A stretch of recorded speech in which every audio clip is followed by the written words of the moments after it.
December 29th.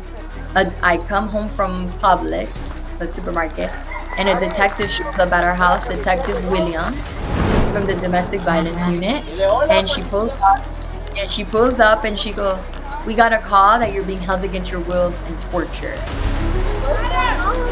We'll explain to you right now. Wait, no. What is going on? Step back, just come on. Excuse me, do you have a warrant for his arrest? We found out that the reason why Javon's hearing that was scheduled for February 5th for the December arrest, which was the first arrest, was rescheduled to the 23rd because my mother, Desiree Perez, and an attorney by the name of Brett Schwartz. So he filed a notice to appear in the hearing in December. I didn't know at that time.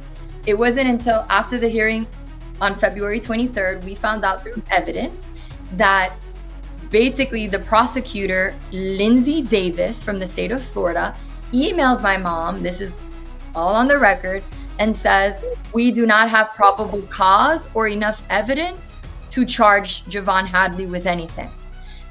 And so, you know, Brett Schwartz, this man who files and pretends to be my attorney and tells the lawyers that he's representing me when he's not. I've never met this man in my life, but he's really my mom's attorney. Him and my mom forget that they blind copied the state attorney's office. So now we have their communications, and basically requesting for this prosecutor, Lindsay Davis, "Hey, can you extend his hearing to a later date so we can keep him on edge?" And that's why Javon's hearing got scheduled to February 23rd. They already knew charges weren't going to be pressed. February 23rd, they did no action. They didn't press charges. Case was dismissed. But then on the email, they're telling the state attorney, yeah, postpone it to keep him on edge. And we're also going to work with the human trafficking team because we're going to try to get him charged for felony human trafficking. For who?